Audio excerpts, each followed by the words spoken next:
جنگ بدر ایک نظر میں یہ اسلام اور کفر کا سب سے پہلا اور عظیم ترین اور بہت بڑا معرکہ، جس میں اللہ تبارک و تعالیٰ نے مسلمانوں کو بغیر اسباب کے اور بہت قلیل اور تھوڑے اسباب کے اللہ پاک نے فتح عطا فرمائی ہے، اور اس جنگ کو یوم الفرقان بھی کہا جاتا ہے، حق اور باطل میں فیصلے کا دن۔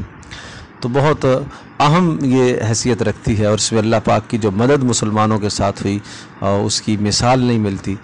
تو اس کا مختصر سا خلاصہ یہاں لکھا گیا ہے، تو اس کو یاد کرنے کی ضرورت ہے۔ قریش مکہ مسلمانوں پر حملہ کرنے اور ابو سفیان کے تجارتی قافلے کی حفاظت کے لیے 1000 کا لشکر لے کر اور جنگی سامان سے لیس ہو کر میدان بدر میں پانی کے ایک چشمے کے پاس آ کر انہوں نے پڑاؤ ڈالا۔ دوسری طرف حضور اکرم صلی اللہ تعالیٰ علیہ وسلم 17 رمضان المبارک سن 2 ہجری میں صحابہ اکرام رضی اللہ تعالیٰ عنہ اجمعین کو لے کر بدر کے مقام پر پہنچے۔ بات اہم یہ ہے کہ مسلمانوں کی تعداد 313 تھی، ان کے پاس صرف 17 اونٹ تھے اور 2 گھوڑے اور 8 تلواریں۔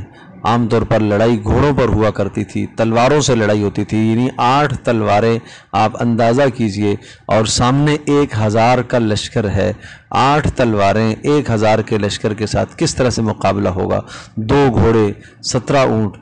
مگر مسلمان اپنی تعداد کی کمی اور بے سر و سامانی کے باوجود بھی جہاد فی سبیل اللہ کے لیے بے تاب اور بے قرار تھے، اس لیے کہ شہادت کے شوق سے سرشار تھے اور دل اللہ کی محبت سے لبریز اور بھرے ہوئے تھے۔ اللہ کی راہ میں جان دینا، مال وقف کرنا، سارا مال لگانا اپنے لیے کامیابی اور سعادت سمجھتے تھے۔ رسول پاک صلی اللہ علیہ وسلم کے سامنے کٹنا، اپنے جسم کے ٹکڑے ٹکڑے ہونا، یہ اپنے لیے سعادت سمجھتے تھے۔ حضور صلی اللہ تعالی وسلم صحابہ کی صفیں درست فرما کر اپنے خیمے میں تشریف لے گئے اور سجدہ کی حالت میں اللہ سے دعا فرمائی۔ بڑی عجیب دعا ہے، اے اللہ، اگر آج تو نے اس مٹھی بھر جماعت کو ہلاک کر دیا تو روئے زمین پر تیری عبادت کرنے والا بھی کوئی نہ رہے گا۔ اللہ تعالیٰ نے آپ کی اس دعا کی برکت سے اور صحابہ کی جان نثاری کی بدولت مسلمانوں کو شاندار کامیابی عطا فرمائی۔ قرآن مجید میں سورہ انفال کے اندر بہت وافر حصہ جو ہے وہ بدر کے احوال کو بیان کرتا ہے۔ سورہ آل عمران کے اندر بھی بہت بڑا حصہ بدر کے احوال کو بیان کرتا ہے۔ تو یہ اللہ کی مدد کی ایک کھلی دلیل تھی، اور آسمان سے اللہ پاک نے 1000 فرشتوں کو اتارا، اور فرشتوں نے آ کے مسلمانوں کے ساتھ مل کر کافروں کو قتل کیا۔ اور دوسری طرف قریش مکہ کے بڑے بڑے سردار عتیبہ، شیبہ، ابو جہل اور ابن خلف، یہ سارے بڑے بڑے سردار تھے، اور یہ 70 سردار مارے گئے اور 70 قید کر لیے گئے، اور مسلمانوں میں سے صرف 14 مسلمان شہید ہوئے۔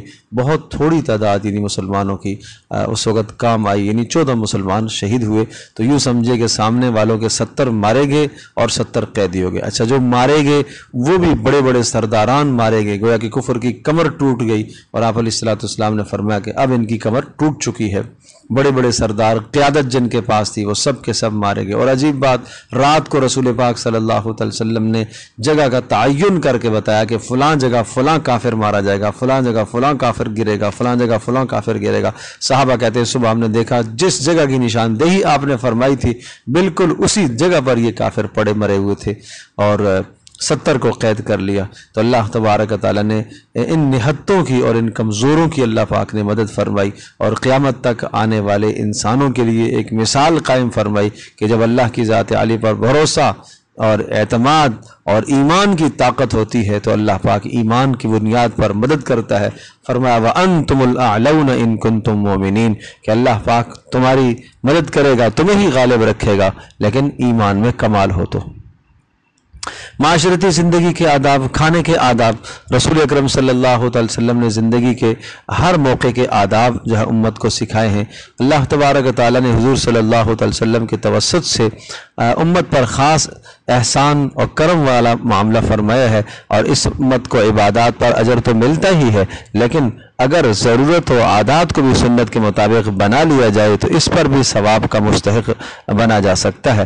کھانا کھانا بھی انسان کی بنیادی ضرورت ہے، لیکن اس کھانے کو پیارے نبی اکرم صلی اللہ علیہ وسلم کی سنتوں کے مطابق کھایا جائے تو یہ کھانا بھی باعث ثواب ہے۔ بڑی اہم بات ہے، ذیل میں کھانے کے چند آداب ذکر کیے جاتے ہیں اور ان آداب کا گھروں میں خیال رکھا کریں۔ بچوں کو یہ آداب سکھانے کے ہیں، ہر موقع پر ان آداب کو بجا لائیں، کہیں بھی ہوں، چاہے شادی کے موقع پر ہوں، کسی بھی دعوت اور ضیافت میں ہوں، گھر کے اندر ہوں، کھانے سے پہلے ہاتھ دھونا اور کلی کرنا یہ رسول پاک صلی اللہ علیہ وسلم کی سنت ہے۔ آج اس سنت سے ہم محروم ہیں، معاشرے میں اس سنت کا بالکل رواج مٹتا چلا جا رہا ہے۔ کھانے سے پہلے ہاتھ دھلانے کا اہتمام نہیں ہوتا، اس کا اہتمام کیا جائے۔ اور جس جگہ پر اگر آپ کی کہیں ضیافت ہے تو اس موقع پر بھی ضروری ہے کہ میزبان اس کا اہتمام اور التزام کرائے کہ آنے والے مہمانوں کے ہاتھ دھلوائے تاکہ سنت کے مطابق کھانا ہو سکے، اور نہیں تو مہمان کو چاہیے کہ وہ اس کا مطالبہ رکھ دے کہ مجھے ہاتھ دھونے ہیں، ہاتھ دھونے کی جگہ فراہم کی جائے، اس کا اہتمام کیا جائے۔ نمبر 2، دائیں ہاتھ سے کھانا کھانا۔ اسی طرح کسی دوسرے کو کھانا دینا یا کھانا لینا ہو تو تب بھی دایاں ہاتھ استعمال کرنا یہ سنت ہے۔ نمبر 3، اکٹھے بیٹھ کر کھانے میں جتنے ہاتھ ہوں گے اتنی ہی برکت اور محبت ہوں گی۔ کم از کم گھر کے اندر جب کھانا کھائیں تو ایک برتن میں یا ایک دسترخوان پر تو بیٹھ کر کم از کم کھانا کھایا کریں۔ ایک دسترخوان پر بیٹھنے کے بعد اگر برتن علیحدہ علیحدہ ہو جائے تو کوئی مذائقہ نہیں ہے۔ کھانے کی ہر مقدار اور ہر طرح کے کھانے پر قناعت کر لینا، یعنی جتنا اور جیسا مل جائے اسی پر راضی رہنا، اسے اللہ کا فضل سمجھ کر کھا لینا چاہیے۔ نمبر 5، کھانا کھانے کے لیے اکڑوں بیٹھنا، کہ دونوں گھٹنے کھڑے ہوں اور سرین زمین پر ہو، یا ایک گھٹنا کھڑا ہو اور دوسرے گھٹنے کو بچھا کر اس کے اوپر بیٹھیں، یا دونوں گھٹنے زمین پر بچھا کر قاعدے کی حالت میں بیٹھیں اور آگے کی طرف ذرا جھک کر کھانا کھائیں۔ یہ تواضع بیٹھنے کی نشانی ہے۔ تاہم اگر کسی کو اس طرح سے بیٹھنا مشکل ہو رہا ہو، جسم میں تکلیف ہے موٹاپے کی وجہ سے، تو کوئی حرج بھی نہیں ہے، دوسری طرح سے بیٹھے، آلتی پالتی مار کر بیٹھتا ہے چار زانوں ہو کر تو جائز تو ہے، لیکن بلا ضرورت آدمی اس طرح سے نہ بیٹھے۔ جوتے اتار کر کھانا، جب میز ٹیبل وغیرہ پر ہم اونچی جگہ پر بیٹھ کے کرسی پر کھانا کھاتے ہیں تو عام طور پر لوگ اس موقع پر جوتے نہیں اتارتے، حالانکہ جوتے اتارنا رسول پاک صلی اللہ علیہ وسلم کی سنت ہے اور اس سے پیر کو راحت ملتی ہے۔ کھانے کی مجلس میں جو بزرگ شخص ہو یا جو بڑا ہو اس سے شروعات کرانا، کھانے کا آغاز اس سے کیا جائے، یہ بھی باعث برکت ہے۔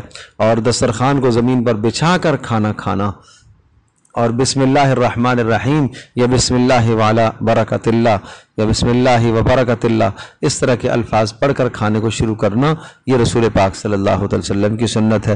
اگر بسم اللہ پڑھنا بھول جائیں، درمیان میں یاد آوے تو بسم اللہ اولہ و آخرہ یہ پڑھ لیا جائے۔ ایک حدیث پاک میں آتا ہے کہ ایک شخص نے کھانا شروع کیا اور شیطان اس کے ساتھ کھا رہا تھا، بیچ میں جیسے ہی اس نے پڑھا بسم اللہ اولہ و آخرہ سے یاد آئے، ایک لقمہ آخری رہ گیا تھا، شیطان نے جو کھایا وہ قے کر کے چلا گیا۔ تو جہاں اللہ کا نام لیا جاتا ہے پھر شیطان اس جگہ پر نہیں بیٹھ سکتا، تو اس لیے اس کا اہتمام کیا جائے۔ اللہ تبارک و تعالی ہم سب کے لیے عمل کرنا آسان فرمائے۔